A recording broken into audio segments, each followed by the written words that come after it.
میرے ہندوستان کے ہندو اور مسلم بھائیوں، اس دیش کے اندر ایسے لڑائے جائیں گے ہندو مسلمانوں کے بیچ میں، کبھی تاریخ نے سوچا نہیں ہوگا کہ اتنی نفرتیں کہاں سے پیدا ہو گئی۔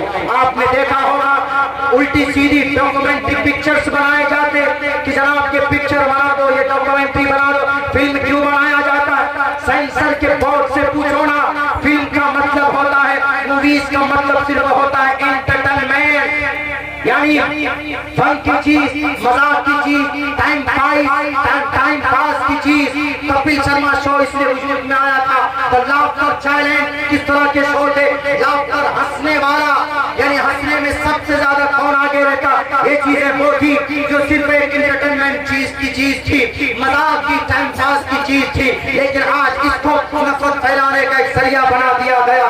تاریخ نے الٹی سیدھی تاریخیں پیش کر کے ابھی کچھ دنوں پہلے اس طرح کی کوئی فائلز بنے، کوئی ڈاکومنٹری پکچر بنے، ہم نے کچھ دیکھا نہیں، لیکن ایک جو شارٹس اور کلپس بھیجے گئے اس کے اندر، لیکن جب تحقیق کا جذبہ پیدا ہوا، جب ہم نے تحقیق کی تو 1990 کے اندر جو وہاں پر دنگے اور فسادات کیے گئے، غلطی کچھ یہ ہو گئی تھی کہ جو ٹیررسٹ تھے، جو باہر ملکوں سے آئے تھے، انہوں نے بندوق کے دھار پر کچھ امام کو مجبور کیا کہ مائک پہ جا کر یہ کہیں الصفا ہندو دفاع، یہ کہو، یہ نعرہ لگاؤ۔ وہ بدنامی مسلمانوں کے طرف کنورٹ ہو گئی، حالانکہ وہ مسلمان امام کبھی چاہ نہیں رہے تھے، ان کو بندوق کے نوک پر کھڑا کیا گیا تھا۔ اور پھر ہمارے کشمیر کے اندر جن بھائیوں کے اوپر ظلم زیادتی ہوئی ہے، ہمیں یقیناً آج بھی دل سے برا لگتا ہے۔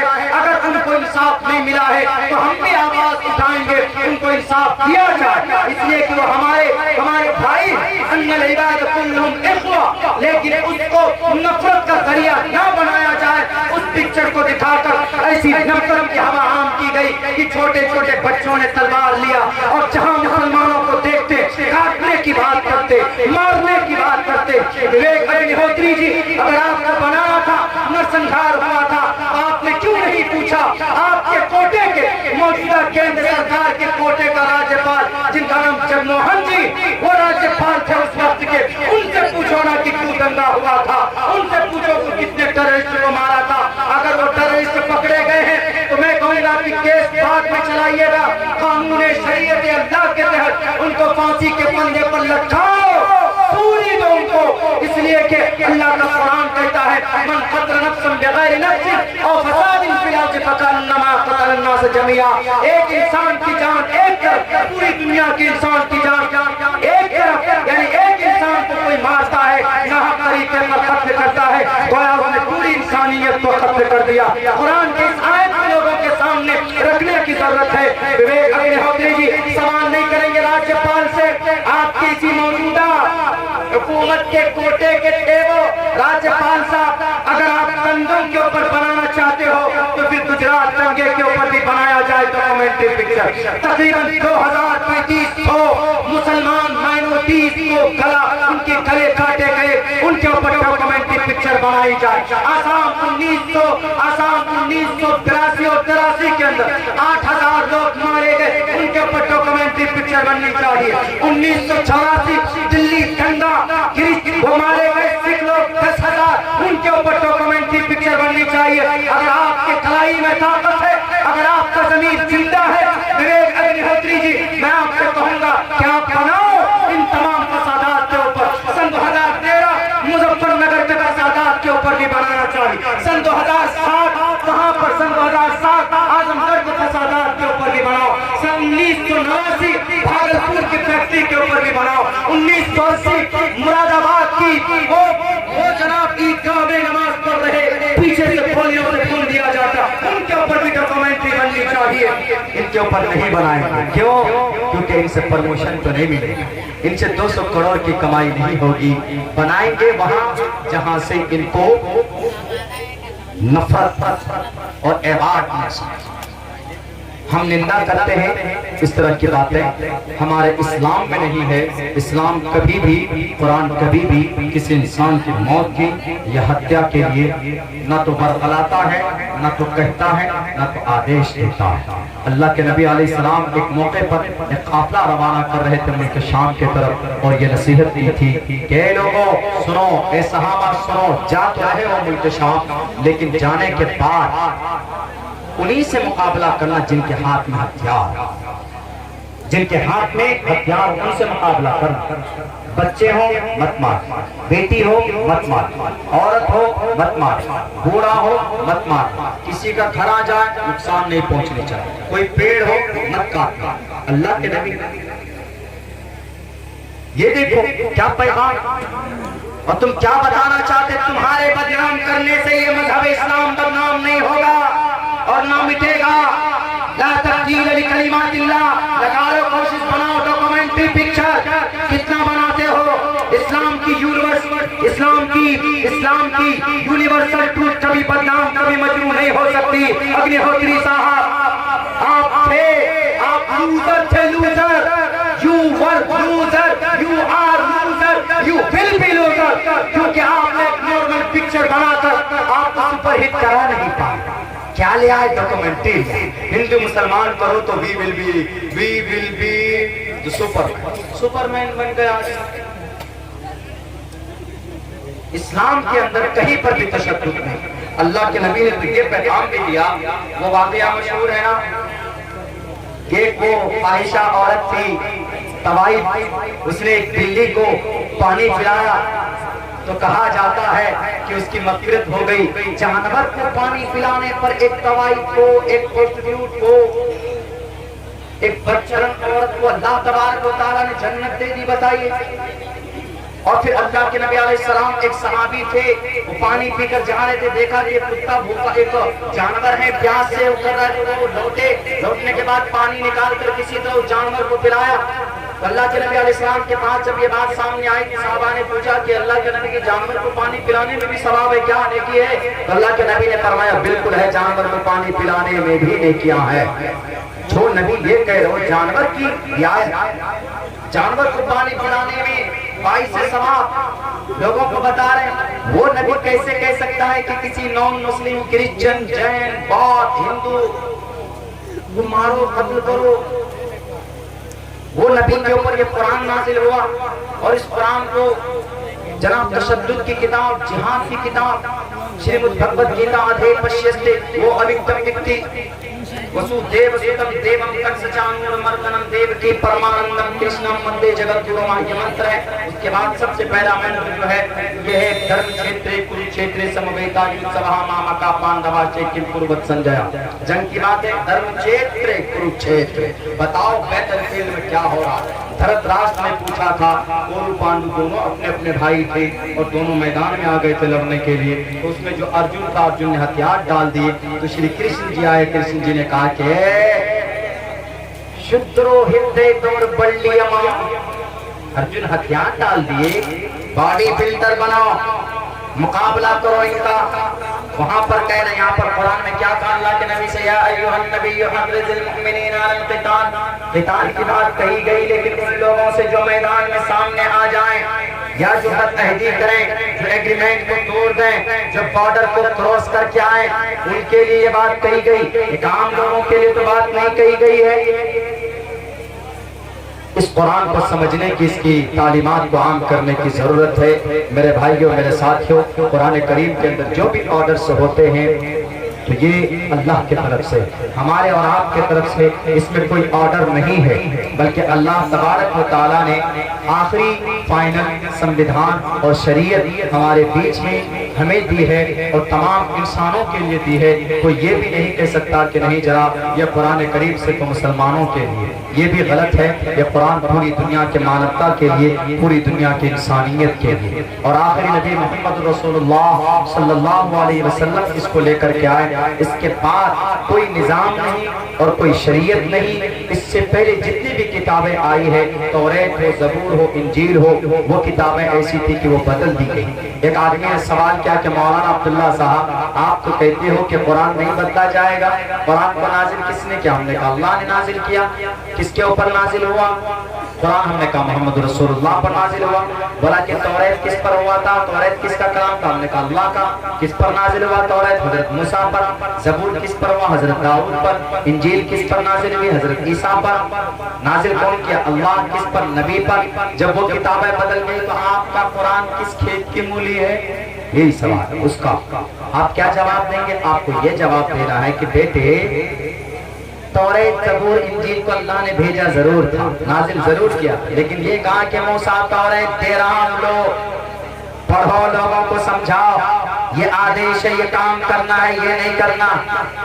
زبور حضرت داؤد کو دیا جاتا ہے اور کہہ دیا جاتا ہے کہ داؤد لو جاؤ، اور بھی صحیفے حضرت ابراہیم کو دیے جاتے ہیں، حضرت نوح کو دیے جاتے ہیں کہ لیجئے جائیے قوم کے بیچ میں اور لوگوں کو بتائیے، سمجھائیے کہ یہ شریعت کا، یہ اللہ کا پیغام ہے، عمل کرنا۔ لیکن اللہ تبارک و تعالیٰ نے یہ بھی کہا ساتھ ساتھ، لو تمہاری ذمہ داری، اٹس یور ریسپانسبلٹی، پروٹیکشن، اس کی حفاظت کی ذمہ داری بھی تمہاری۔ عیسیٰ تمہیں اس کی حفاظت کرنا، موسیٰ تم اس کی حفاظت کرنا، داؤد تم اس کی حفاظت کرنا۔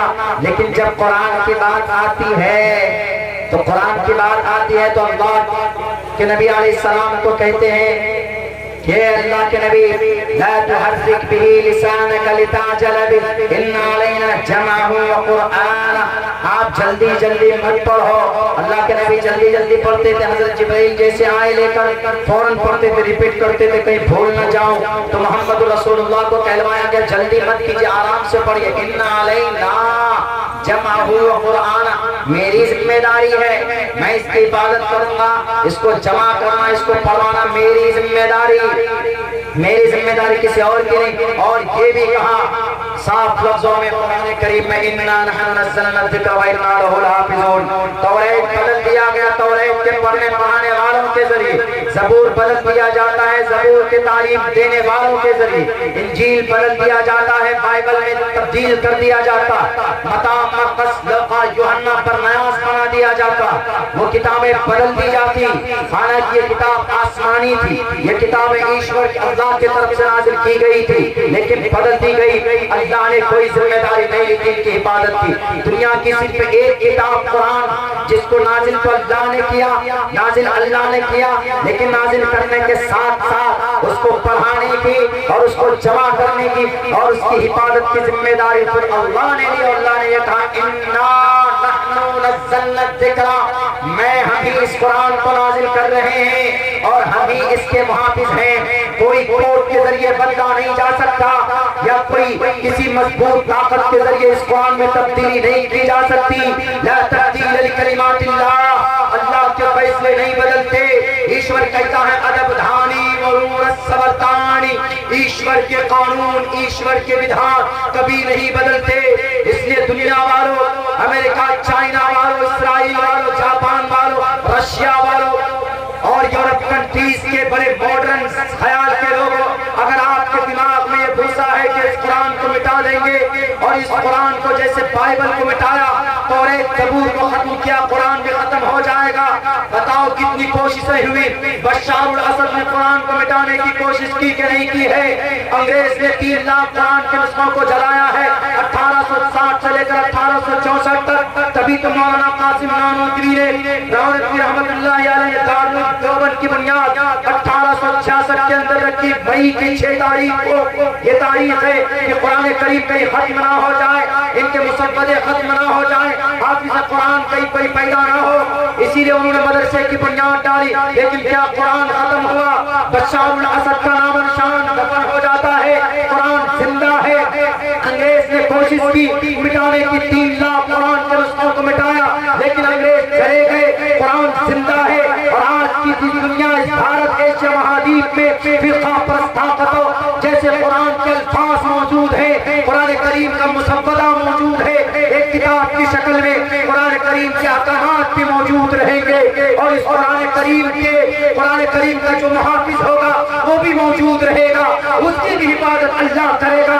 یہ اللہ کرتا ہے، جب اللہ حفاظت کرنے پر آتا ہے تو بھی تو کسی فرشتے کی ضرورت نہیں پڑتی، اس کو کسی طاقت کی ضرورت نہیں پڑتی۔ اللہ کو جب حفاظت کرنا تھا مکہ المکرمہ کا، کعبۃ اللہ کا، اللہ نے کسی فرشتے کے ذریعے، چھوٹے فرشتے کے ذریعے طیر نوابیل کو بھیج کر اپنے اس گھر کی حفاظت کی ہے۔ ابرہہ سے زیادہ طاقتور تم نہیں ہو، موجودہ حکمران فرقہ پرست طاقت ہو، ابرہہ سے زیادہ طاقت تمہارے پاس نہیں ہے، ابرہہ سے زیادہ فوج اور لشکر تمہارے پاس نہیں ہے، تم مٹا نہیں سکتے قرآن کو۔ پھر قرآن کی عبادت کے اللہ کہتا ہے اِنَّا بے شک نحنو ہم نے نزلنا، ہم نے نازل کیا، تاکید پر تاکید، تاکہ کسی کے دماغ میں یہ پھوسا ہو کہ ویسے اللہ نے کہہ دیا، کوئی عام لفظوں میں، سادے لفظوں میں نہیں، تاکید ہے۔ اِنَّا تاکید، نحنو ضمیر لائے، نزلنا جمع متکلم لائے، نزلنا الذکر وَإِنَّا لَهُ، اِنَّا لام تاکید کے اوپر استعمال ہوتا، لحافظون، ہم اس قرآن کے محافظ، ہم دیکھ لیں گے تمہیں، مٹاؤ قرآن کو، خود مٹ جاؤ کہ قرآن مٹ نہیں سکتا، کیوں؟ اس کا محافظ اللہ تبارک و تعالی۔ اور پھر اس کی بھی حفاظت ہوتی، جس کے سینے میں قرآن ہے اللہ اس کی بھی حفاظت کرتا۔ اگر دولت 1,00,000 روپے آپ کسی الماری میں رکھ دیجئے تو اس الماری کی حفاظت ہوتی کہ نہیں ہوتی؟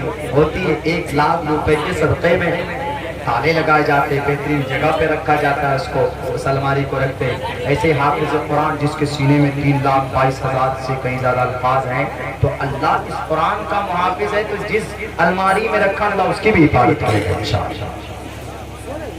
میرے بھائیوں، وقت بھی بہت ہو چکا ہے، 3 بجے کے 2:30 بجے تک کا ٹائم تھا، اور پھر شاید آپ کے ابھی اور آگے پروگرام ہے، لیکن بہت مبارک اور بہت اچھا پروگرام اور بہت اچھے لوگ یہاں کے، بہت خوشی ہوئی، پہلی بار آپ کے دیار میں حاضری ہوئی۔ بہت ساری چیزیں ایسی ہے جو آنا بہت ضروری تھا۔ ہمیں ان ٹاپک کے اوپر آج کل زیادہ ایکسپلین کرتا ہوں تاکہ لوگوں کے دلوں میں جو غلط فہمیاں ہیں وہ دور ہو سکے۔ نماز، روزہ، حج، زکوٰۃ کے فضائل کے اوپر تو بات ہوتی ہی ہے، ضروری بھی ہے، علماء کرتے بھی ہیں، لیکن وہ بہت سارے مضامین جو لوگوں کے سامنے نہیں آ پاتے، جو اغیار صرف یہ سمجھتے ہیں کہ ان کے قرآن کے اندر صرف کٹر پنتا ہے، صرف ریڈیکلائزیشن، بنیاد پرست ہے، ایسی بات ہے۔ اسی لیے میرے بھائیوں ساتھیوں، ان ٹاپک کے اوپر میں نے روشنی ڈالنے کی کوشش کی ہے۔ میں اللہ سے دعا کرتا ہوں کہ اللہ میری ان باتوں کو ان اغیار کے دل و دماغ سے ان کی غلط فہمیوں کو نکالنے کا ایک ذریعہ بنا دے، اللہ قبول فرمائے۔ بہت بہت شکریہ، جزاک اللہ۔ السلام علیکم ورحمۃ اللہ وبرکاتہ۔